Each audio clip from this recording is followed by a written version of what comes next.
Welcome back to the Daily Edge. I'm here with my brothers, TJ and Todd. Excited to be back, hanging out, and thought it would be time for an update on AI. I think it's been at least 3 months. I don't think we've Six. maybe 6. It's been quite some time. We all have integrated with AI to some extent, some more than others, and so we thought. I ran into one of my lake neighbors who was asking me about it and like what's going to happen. And I still think there's a lot of talk around doomsday and when we're going to reach that AGI, artificial intelligence and what that's going to mean. And they keep coming out with all the newest, latest and greatest. Mm-hmm. Claude released Fable 5 and they had to take it down because it was too good. And now it's back and now they have the new version of Opus. Yeah. Whatever. So things are progressing. Anxious to hear your guys' take on what you feel like there's been any monumental shifts on some of the new models, what you're currently using, how you've integrated into business or your own personal lives. Absolutely. Whether you guys want to discuss Fable, Opus, I'm down. For those that aren't picking up on the inside joke here, TJ has found a couple of people on Instagram or whatever it is who do great imposters of AI. They it's pretty fantastic. It's really, really good. I probably think that one of the most interesting things about the pace of this whole thing, I was actually watching, we're here at Dad's house, and of course he has Fox News on all the time, and Trump was asked about AI because someone said that ChatGPT was maybe used in some sort of cyber attack or whatever against the U.S. And he basically was like, look, we're ahead of China, but I really want to be careful how much restriction I put on it because I don't want to finish second to China in the AI race. And he said the AI race is as important as a race as there's ever been globally. And whoever wins the AI race wins. Period. And so I think one of the interesting things about the trajectory of all of this is that I'm not sure it's slowing down anytime soon. And I think regulation is the one thing that will put will really suffocate the pattern of progress. And at some point there's going to need to be regulation, and there probably will be. But I found that really, really interesting. I think it's really interesting how people are now starting to react to it. Like there are terms that have kind of manifested themselves over the last 6 to 8 months, like AI slop. That people are like, and I think it's because we've talked in prior episodes about how it is potentially getting worse. And after thinking about it for a while, I don't necessarily think that's the case. I think people are relying on it for more than it should be relied on. Like it's too much of instead of it being a tool set, it's a crutch. And I think that's where it can be abused and come off really disingenuous. And we're all getting, again, a prior topic of conversation, but we're all getting so keen as it relates to recognizing when something is just mailed in, if you will. And I wonder if we're going to continue to develop that sense of like, we can tell when it's AI. One, because it delivers a product well above what we would think that person would actually put the effort into. But this Sunday at church, he was talking about AI and pastors and like how things feel soulless, and you can tell when someone uses AI for that shortcut. And I've even found it more so where I've asked it to help me, and it says give very little parameters. I am doing so much tweaking. Like when we were working on that policy the other day, it was like, hey, this is what I'm thinking. And it came back and I'm like, no, I don't like that. Like, no, this needs to go here. And I think I was on 8 to 10 different iterations. I just don't want to drag and drop and create the boxes and make it look pretty. But it was 8 to 10 different times where it recreated the entire document because I had to go back and continually try to get it to understand where I was trying to go. So I'm still using it quite a bit. I do feel from an efficiency standpoint, if you have not picked it up or tried it, you can 10x your time. Like I truly believe it's a 10x multiplier if you are doing processing tasks, entrepreneurship, where you're trying to like test some things out. There's so much there. Yeah, one of the other things you mentioned around soulless things that I heard the other day talking with our new marketing team at Eternize is Google has just released some things in their algorithms, and if it's got a personal story and it's attributed to a real author, a legitimate person, like that is skyrocketing in the algorithm, and that's a way to try and fight, which I thought was interesting, fight a lot of the stuff that's been written by AI. Not that they couldn't fake a personal story, but potentially, I mean, if you're actually tied to a legitimate author, or there's a legitimate person who wrote the article, that would be a little more difficult. I wonder if ultimately it's going to be like this. Oh, my terminology's been a little crass lately, but this circle jerk where the only entities that will appreciate some of the stuff that's being churned out are AIs talking to AIs. Because I think to that point, I think that's brilliant on their behalf. So much of what is going on out there is just so lowbrow and so obvious. And so, again, like, I don't know. I mean, I just have, I'm glad that we have gone down the path of recognizing, it seems of recognizing what is and isn't real. And it seems that there's just been such a, I used this word earlier, bifurcation as it relates to people's feelings. You know, like I think when it first came out, we were also fascinated with it and just eating it up. Oh my God, can you believe it can do this? And look at this, and look how far we've come from a video perspective. And now it's like, it's very quickly, this is, awful. And some of the things it does, I mean, from a coding perspective, holy cow. Like you said, talk about 10Xing your time. I mean, what are you guys, this will be interesting. I've got a couple things that I want to share here, but what are things that you have done personally where you would like use this and been like, yes, this is awesome. And this is something that you were kind of blown away with, or you currently use it on a day-to-day? Sure. What's practical usage? There's two practical uses that I mean, coding is where it's at for me. So it actually codes for you. Like you built some stuff where it's writing code. I built two huge platforms. The first platform was, we have data that we ingest from different data partners as it relates to how products are doing in the retail space, how something is selling somewhere, so to speak. And we'll get reports saying, that are performance reports essentially on different brands and products throughout the world's retail network or the United States' retail network. And we can pull these using current BI systems, but you're normally getting a pretty rudimentary story or you're getting a spreadsheet.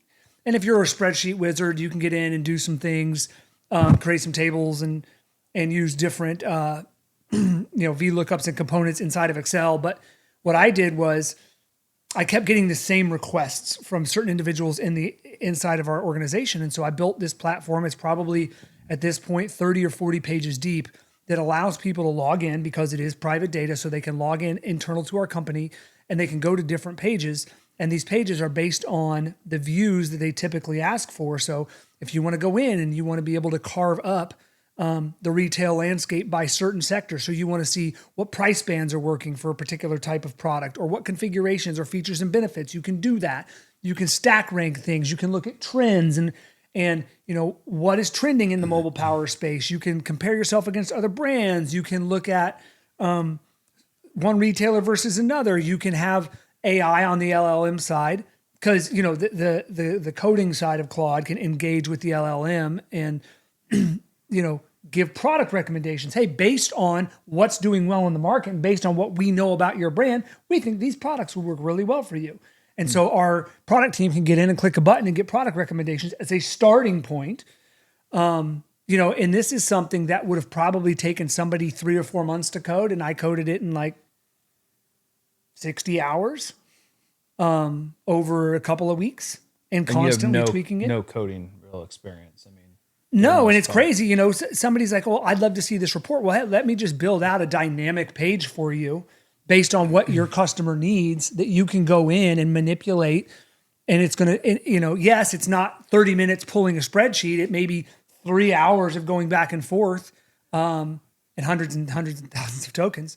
but ultimately longer term, it's really beneficial. And then I have a couple other ones, but I'll pause there and let Todd jump in.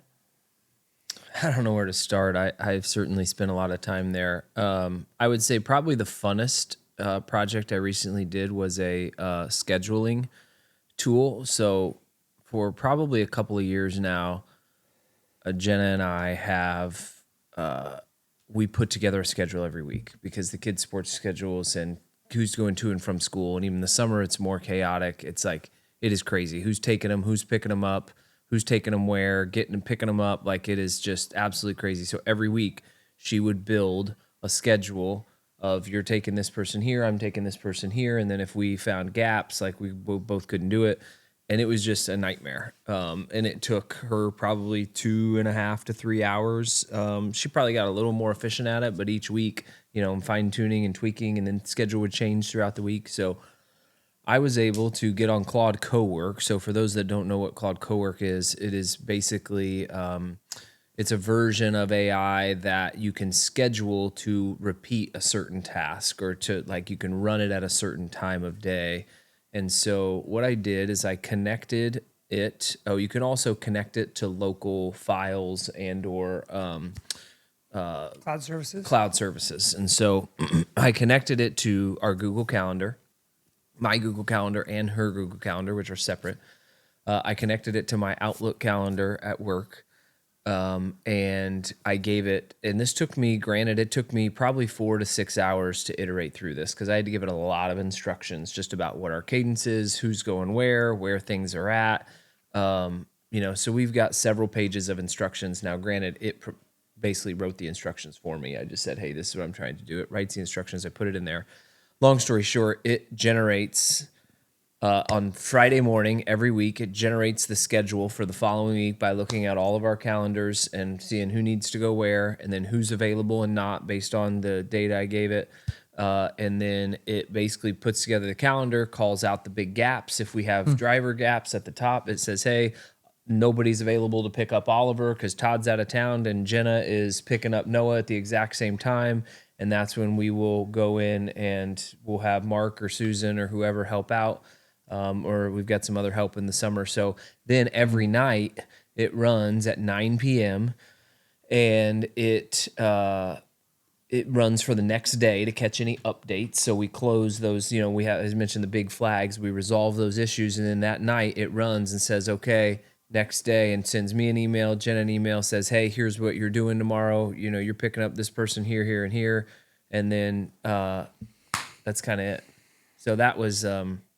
That took me, like I said, probably 4 to 6 hours over a few different days, to fine tune it. And you had to run and iterate, and then you had to get the formatting right. It did it in all these different formats, and then I found a format I liked, and so then I had to provide those specifications to it. Hey, build it this way. So a lot of it, but it was a blast. I mean, the cool thing is you can take those ideas, and then like I can hear what you're saying, and I'm thinking of ways to iterate on it for myself, and like.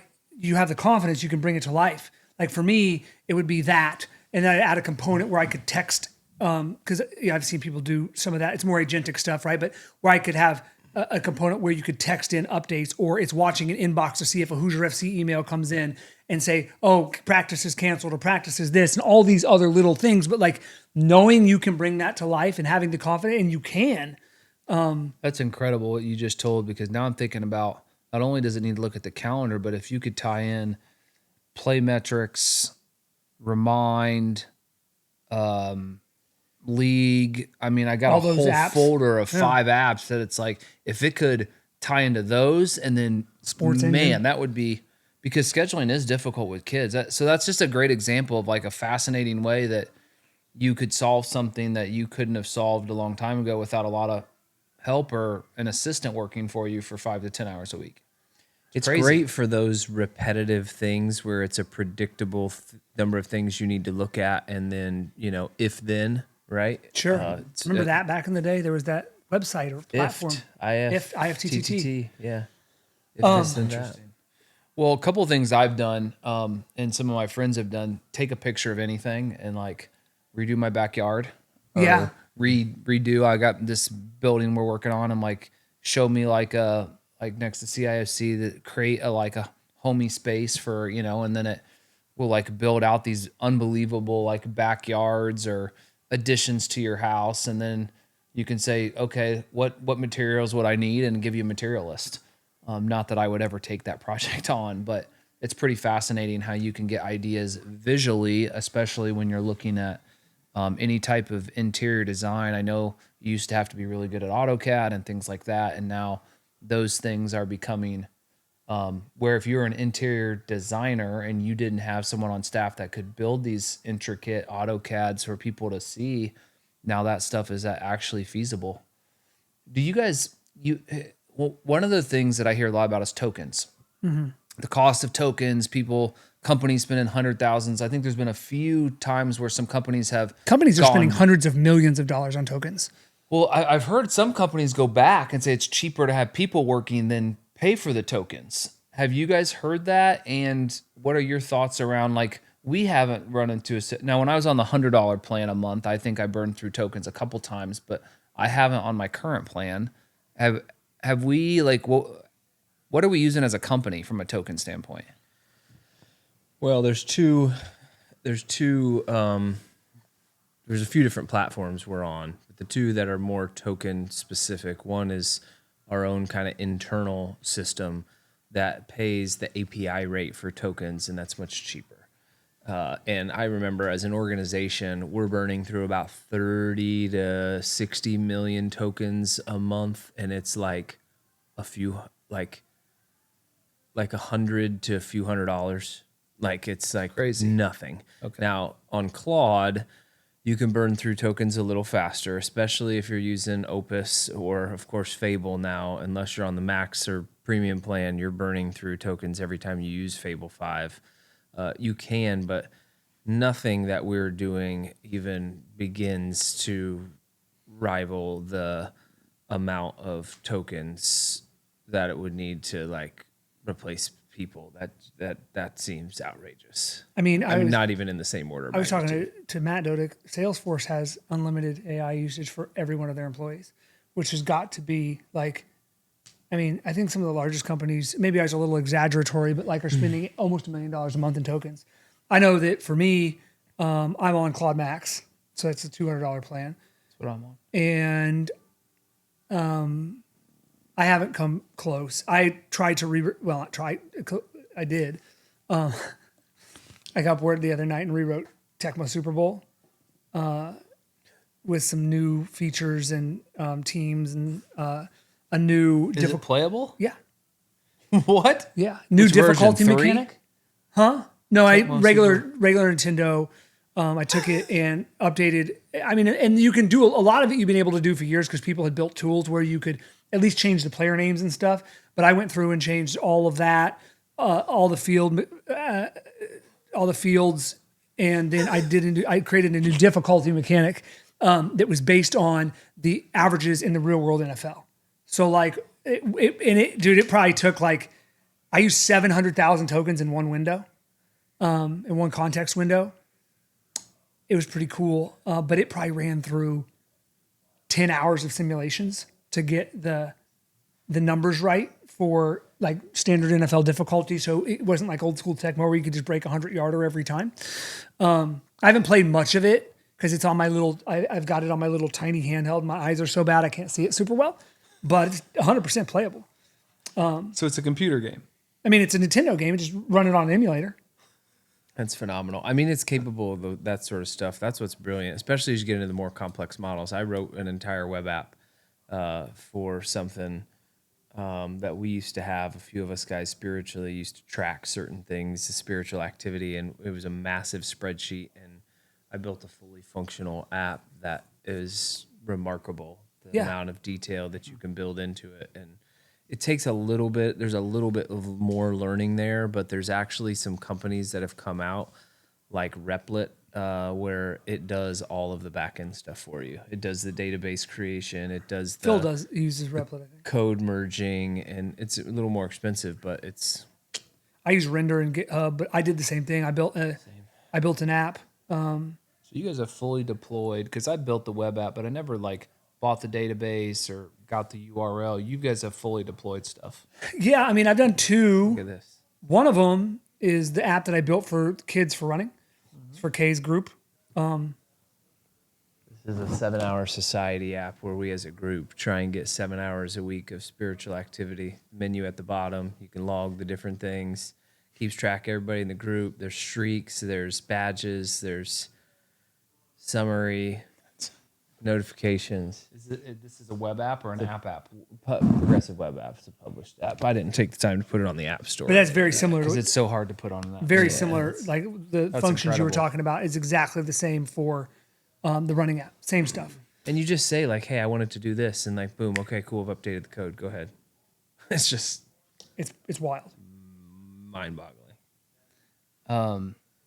So there's going to be people that are obviously doing this, but there's certain people that haven't touched it. Like I was talking to my sister-in-law this weekend, and she's like, I've read about it, but I just don't know what subscription. I don't know where to start. And she starts explaining some of her tasks, and I'm like, I can literally save you like 20 hours a week. Like, please, where do people start? There's so much noise. There's so many LLMs. There's so many options. Everyone says they're the best. Like, where do people start? I don't know. I mean, I guess there's two sides to that coin, right? Like if you just want to touch I mean, for me, hindsight 2020, I would say think about your most tactical chores or whatever, or day-to-day things. And I don't know what LLM I'd recommend for those. I mean, you could also say, look, jump into ChatGPT and just start having a conversation if you want to get your feet wet and comfortable with how to talk to. But I mean, you're right. It's overwhelming because there's thousands of videos out there on, these 3 things, or this is how you prompt that, it's. I would say if I'm explaining someone where to start, go to Claude immediately. Create an account on Claude. It's the best model by far. If the $20 a month doesn't mean a whole lot to you, then sign up and pay the $20 a month. That would be step 1. Step 2, depending on how you learn, there's 3 ways to really learn. You learn by doing. Start having chats with it. Start discussing with it. Start playing around in there. If you learn by watching video, there's a million YouTube videos. Just, search basic features of Claude or basic use cases of Claude. If you learn more by text, or visual, Anthropic, which is Claude's parent company, has what they call a skill jar, which is a great training tutorial platform that you can go to get walked through the basic functions. And once you get through, whether it's through video or through skill jar and text or whatever, once you get walked through the basic functions, then it's playing around. And you can jump in the chat and you can ask Claude. They actually have a learn skill. If you say //learn, you could type in anything you want and it will teach it to you. It's like, it's crazy. But yeah, those would be the steps I would say to get started. So many people I've seen out there have developed a product to teach people how to use AI. I mean, they're like, we'll come into your business, we'll do this, do that. How have you found any of those have you looked into any of those? Or do you find that the Claude itself could teach you just as good as anything else? Yeah, Claude itself can teach you, I shouldn't say just as good. We're humans, so human interaction and in-person training sessions and show and shares are the game changer. We've just had a Claude session today for an hour and a half with half the company, and we have a show and share next week in the Indianapolis office, and it's just like getting people, human beings in the same room, talking about it, thinking about it, doing it, is the best way to learn. Just a lot of people do learn from other humans. So particularly if they're not technically savvy, they're not going to sit in front of a computer and learn. They want to talk to somebody and get taught. So to me, that from a business perspective, I think that's how you're going to culturally shift to adopting and utilizing it on an exponential scale. Yeah, I agree. I mean,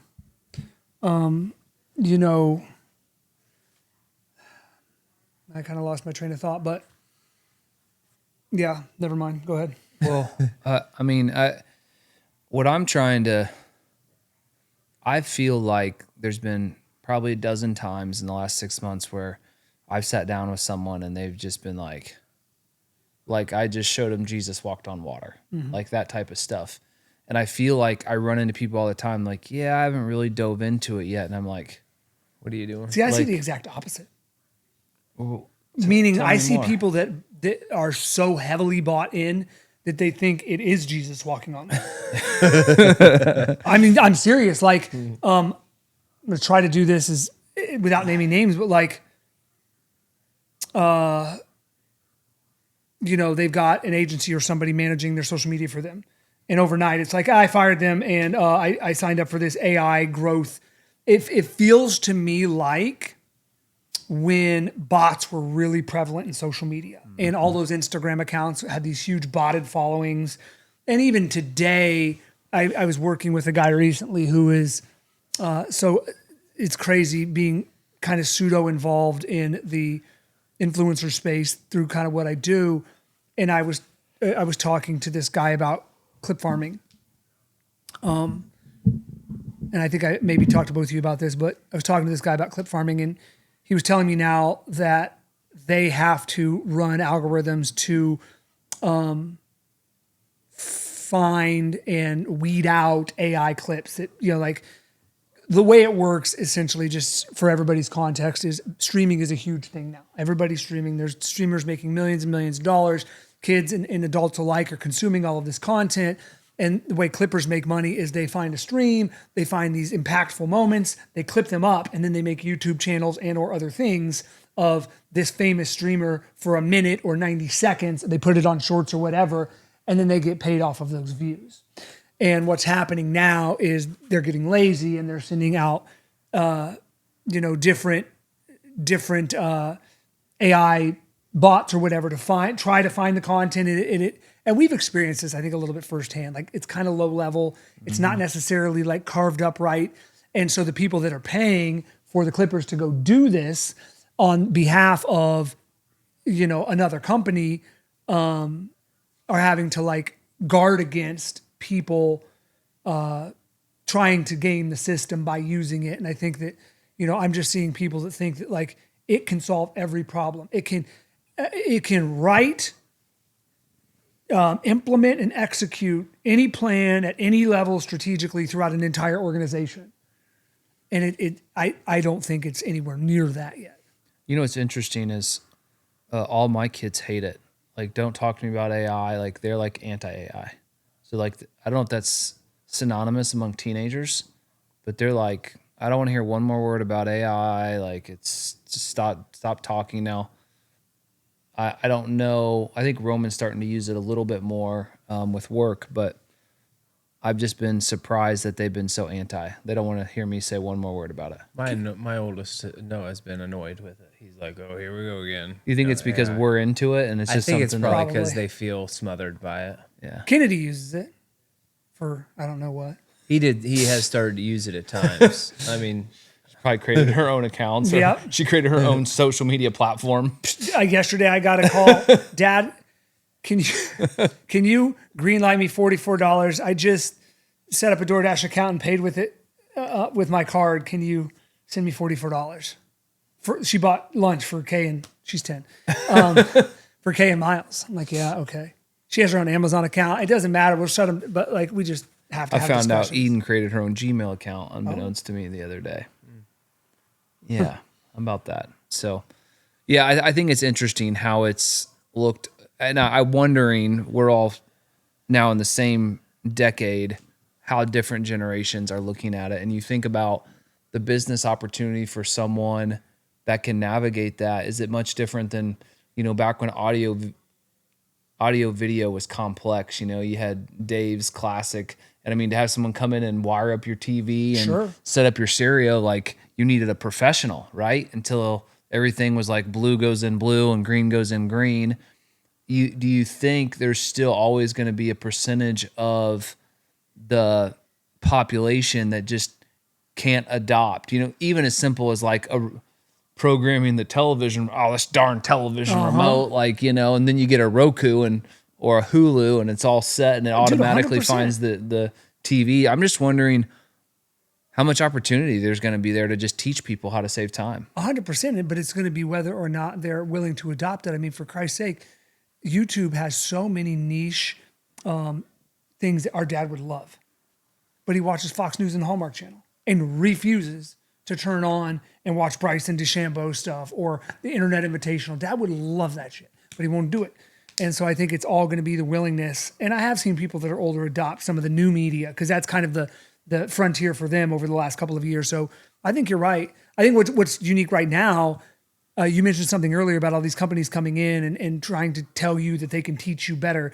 You hear a lot of it on Acquired. They're always advertising like AI front ends, like partner with this company because they can come in and take your AI curated app and outfit it from a security perspective for enterprise. And the whole time I'm like, it can do that itself.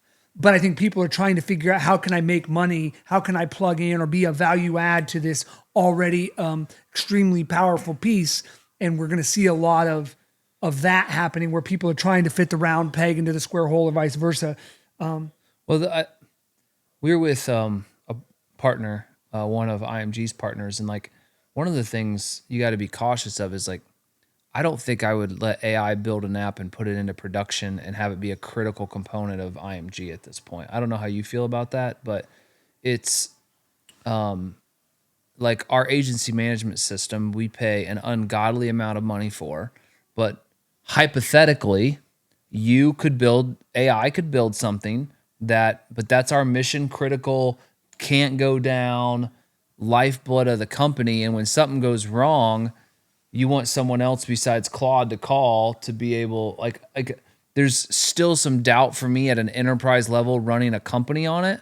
I don't know. Do you guys feel differently? I mean, does something start to happen where you're keeping a software developer on retainer?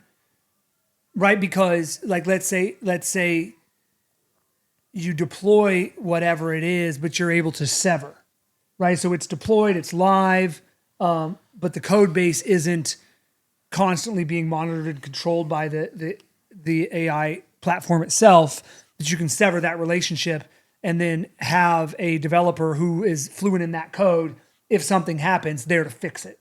Like maybe that's something going forward, instead of developers writing code, they're like, I guess it's very similar to the auto industry, right? Most of the automobiles now are built by robots with some oversight, and you've got mechanics, and software engineers become mechanics versus the builders. And that's how you alleviate that concern around putting an app in enterprise without. Interesting. Do you think that'll also, so like I think about our AMS system, it has several integrations, and that the carrier has to meet those integrations because it's one of two major platforms where if they make changes, they wouldn't have to adopt to your platform as well. So like, I just wonder if that's going to get simpler, and I don't know what your take is. Yeah, I think it's too early for something like that. I think the first thing that you're going to see potentially happen is you're going to have AI layers lay on top of and be the predominant interface for employees before you see the underlying systems themselves be replaced. So, you've got APIs into these systems, and be able to just like go to Claude and say, hey, look up such and such, and they don't have to log in, they don't have to whatever. It pulls the information. Okay, great. I need to have this endorsed. They want to add this vehicle. Here's the VIN number. Endorse this, and it goes and it updates that in the system, makes a note in the system. It sends it off to the carrier. There's a skill built in to do that or send it off as a task. So what I see happening potentially sooner is the UI changing to be more of an AI-based UI. And then at some point, I say, to your point, depending on the complexity of the integrations, I think most of the time that's underestimated, the level of complexity and wiring behind the scenes. And there's just so much sensitive data you would need to partner with a pretty large, I think, IT firm to make sure from a security perspective things were really dialed in, and that you would be able to build some of the other integrations. I think the investment would be substantial, but it's certainly possible. If you're building something, like most of these old systems are for data recording. It's for like document storage. It's for data storage. It wasn't for customer lifecycle.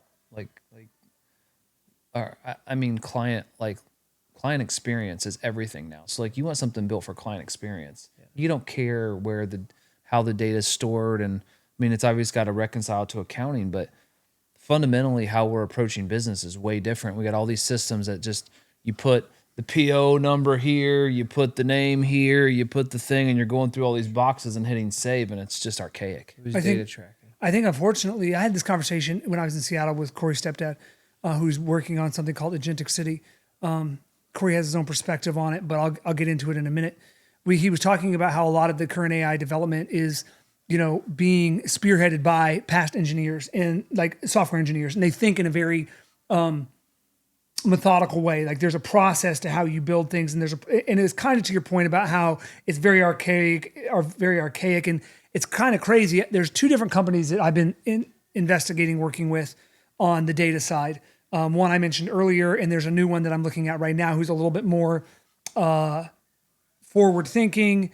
Just got a huge like $475 Series E, $475 million Series E. So like crazy high or well funded. And to look at their two different implementations of AI on essentially trying to accomplish the same thing, it's just night and day. And I think that's where there's going to be some opportunity. Is there are a lot of people leading the AI charge that are traditional engineers that don't think in that way.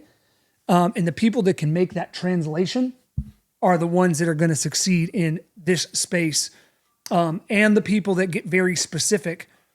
So the what I was talking about with Corey's dad, so he's created this Agentic City. Corey's perspective on this is that this particular instance where they've built agents that can be used kind of like what you talked about with your schedule. They built agents that can be used and built upon, so used as a base, and then you can train them to do specific things, but they're focused specifically on certain types of tasks. And he's gone way down the rabbit hole. So he has a pretty large, maybe 100 acres or something like that. Yeah. And he has this front loader, and there was a piece of this front loader that was broke. And I believe the front loader was not built in the US. It's like a German front loader. And to get this part in was like $2,000, and he had to order it. And so he gets into this agent he's built and lets it go. And overnight, does research, it goes and finds schematics, it goes and finds manuals and yada, yada, yada. And it's looking at different dimensions, and found the part for him in a junkyard for like $9. And then shipped it over for like $150 because it was, but it was in the US and all of these crazy things. But he'd gone down the rabbit hole of figuring out, this particular agent is really good at solving those kind of problems where it has to go and search for. He's a big car guy, right? So parts in that vein. But I think those are the two things that are going to be really cool and really going to afford people a lot of opportunity going forward in the space. It's going to be interesting to see, because it's going to make a bunch of people really rich, and I'm not sure who and how, and the ones that will win and will strike out trying to get rich off of it. But it is going to make a lot of people a lot of money if they know what they're doing. It's going to be really interesting. Both on the adopters and on the people that are helping people adopt it through different. I'm surprised more. I mean, I think in cybersecurity firms who are just focused on cyber only or email monitoring haven't spent more time trying to add this to their. I mean, I know it's a lot more complex, but so much low hanging fruit. I think there is. I think it's going to be one of those things in 5 or 10 years we're going to look back and be like, why didn't we start that company to do that? We could have made $10 billion. And yeah, I think there's a lot of, this is like an extremely ripe time, but I'm just personally not that interested. Another business for another day. Yeah, no thanks. The chasing the golden apple, right? I think the other thing about this that I'm kind of been trying to be very intentional about is trying to recapitalize the space that it creates and not refill it. So that's, I think, going to be interesting. that's a little bit of a different strategy from a business perspective. From a business perspective, we want to get those time savings, and we probably are going to want to redeploy them in a way that adds value back to our clients as distributors. What other things can we do to add value and level up the service and the products that are offering collectively? But personally, that's been a challenge, is how to leverage this to take the work week down. And I say work week from shuttling kids to actually working to like take your discretionary time from 2 hours a night to 4 hours a night and leave it. Like let it Build relationships. breathe. Yeah. To do nothing. To just enjoy memory making. Or adding hours to your faith app. And not just doing AI stuff to do it. You see a lot of that where people are just like, yes, there's exploring and there's learning and there's finding out what the capabilities are. But, you know, I mean, and I'm a prime example. I mean, the Tecmo Super Bowl thing was fun, but like, It's great. just, you know, once you've kind of uncovered where you want to go with it, I think too often people get caught up in like using it for quick fixes and At this stage, it's a little different because there's learning. You're learning it. You're doing it as it's a learning exercise, and you're familiarizing yourself. Like, you know. I just want to caution people. Like, I think I keep beating this horse about being disingenuous with it. Yeah. You know, like if I worked for you, and my job was, you know, I was running marketing for you guys, and I built this plan out and put this team in place, and then you sent me a complete marketing plan that had M dashes in it and the whole nine. I could tell that you generated in 15 minutes. Like, I'd love to have a conversation about that, but like, don't do that and then email it to your director of marketing, your CMO, and be like, here's our new marketing plan. I'd just caution people against no firsthand experience or anything. You know what's funny is I've stopped using it for email just because that same purpose. Like I write my own emails. I don't use a Claude editor or a Microsoft editor to make it more professional. I'm so direct anyways. My emails are very, very short, but I've stopped using it on the email side. And then I also appreciate when someone says, hey, I put this together. Me and Claude put this together. It's kind of like, okay, there's some original ideas in here, but you're not hiding the fact that like I built this big old marketing plan. It's like, look, I can tell by the way this came across and formatted, you didn't do this, but like you put some thought behind it. And so I've appreciated that. And I've actually I use Claude probably 20% of what I did at my peak. And I only do it when I need to solve a problem. It's like I was working on pre-acquisition stuff today.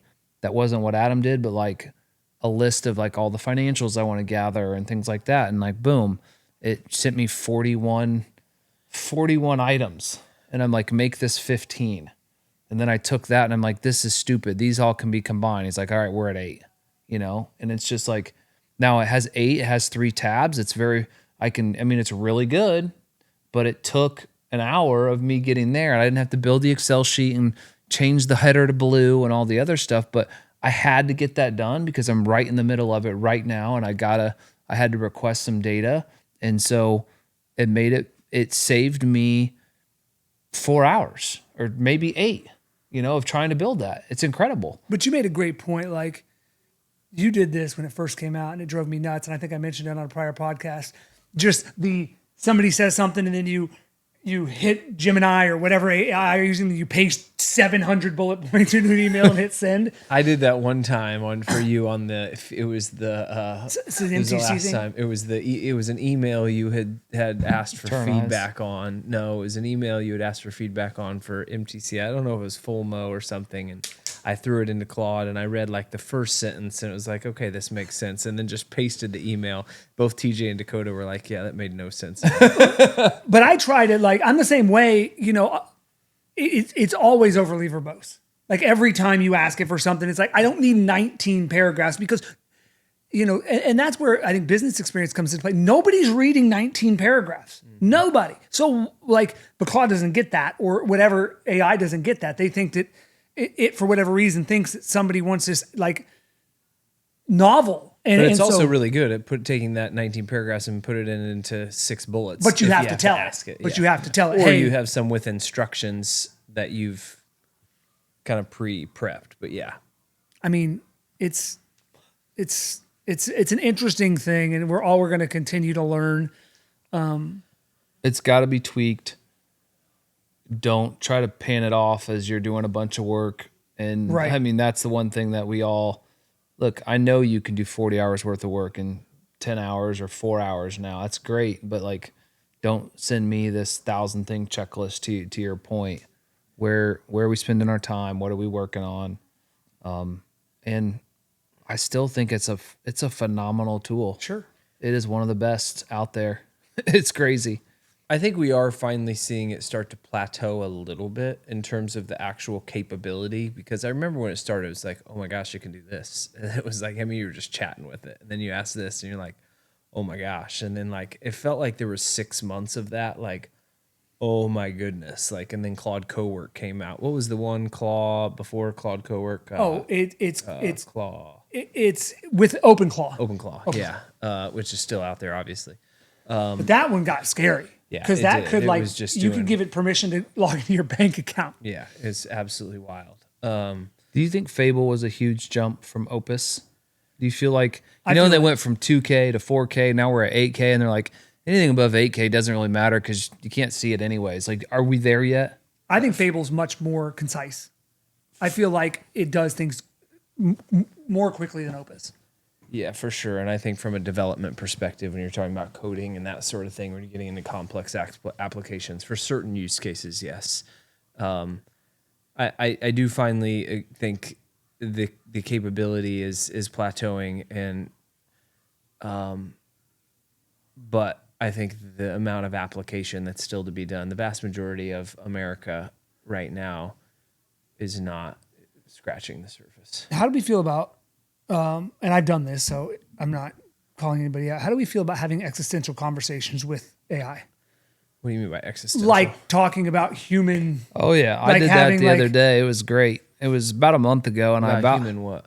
Human I'll give you an tendencies. example. Like like my wife's gonna love this one. go ahead, and I'm sure you know exactly what I'm talking about.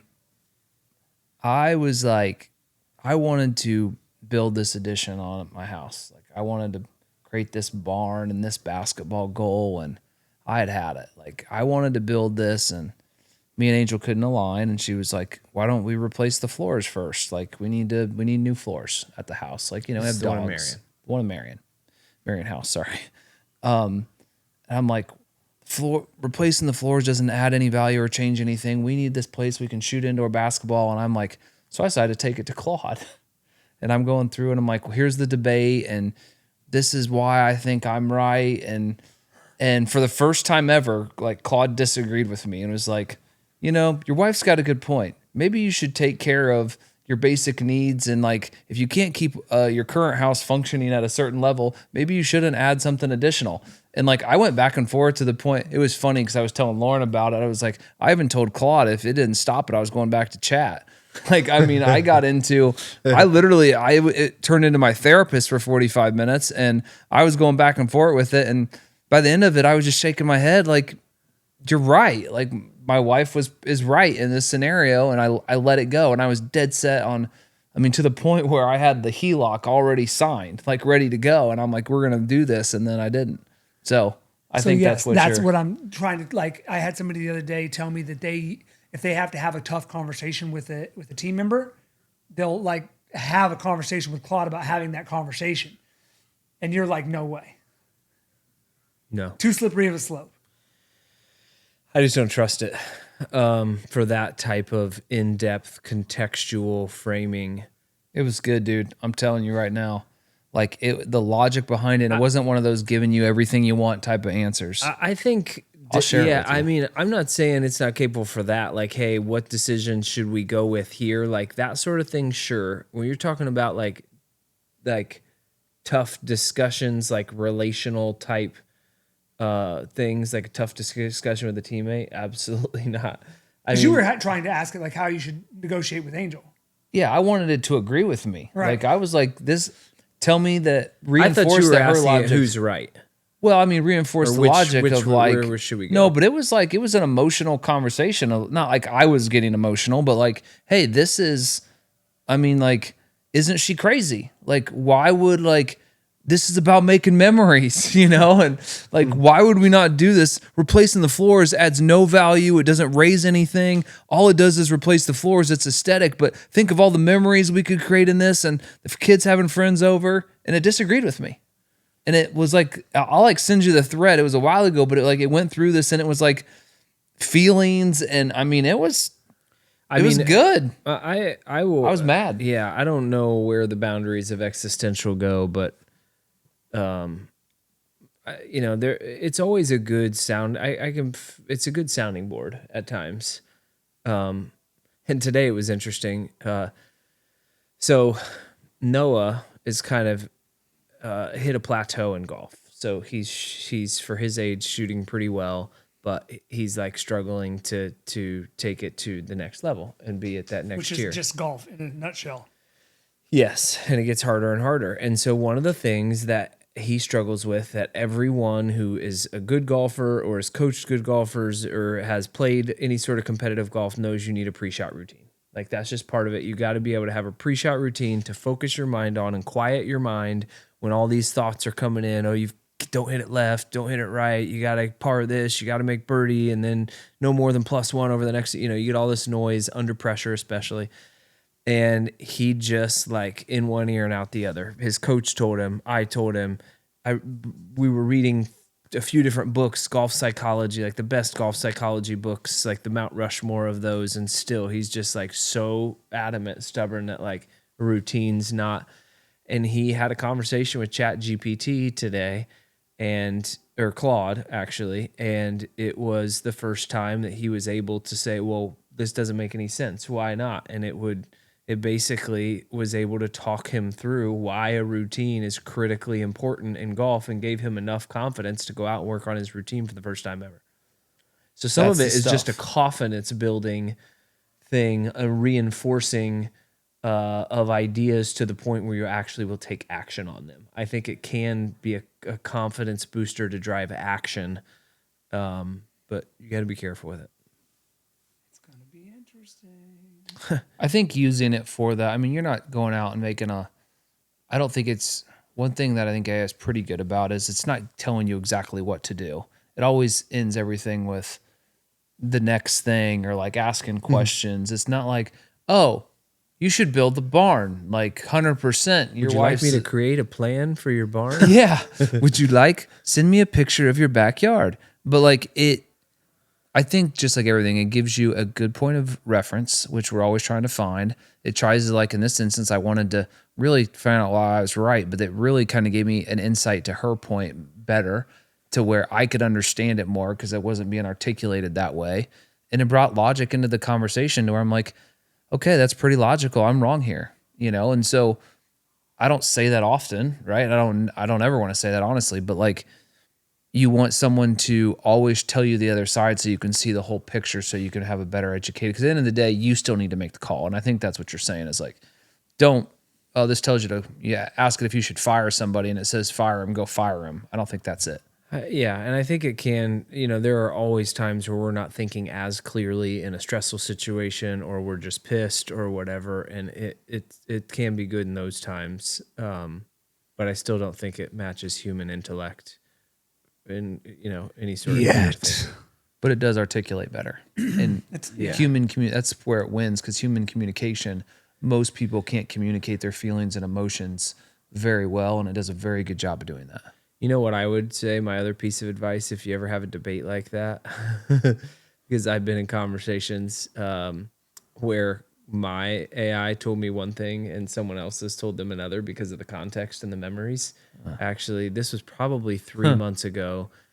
Dakota and I were having some sort of debate at work about something, and I was like, "Look, this is the right way." And I asked AI, I was like, "I'm just gonna ask AI," and AI was like, "Yep, that's the right way to do it." And then she goes and asks hers, and it was like, "Yep, your way's the right way too." And same LLM or different? There's something called same LLM. There's something called incognito. Yep. That you can go and in Claude, there's a little Pac-Man looking thing up in the upper right-hand corner, and you basically click it and it ignores all history, all memories, all context. So you truly get a blank slate if you ask from there. John Kuhn is like renowned for doing that. When he's Googling stuff or using YouTube, he does all of it in incognito because he actually did a whole video on starting in incognito mode with a particular video and how quickly it red pilled him. But he's known for that kind of stuff. It's pretty cool. Interesting.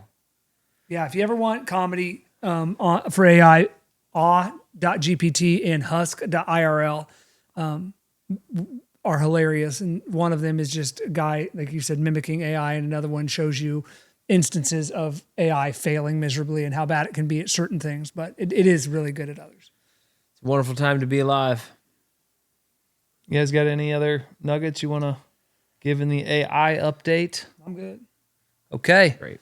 Well, there is your, let's call it semi-annual AI update. This one will continue to probably pop up every 6 months just so we can tell you all the latest and greatest and encourage you to go in, download, sign up, try. And if you need help, reach out. We'll see you next time.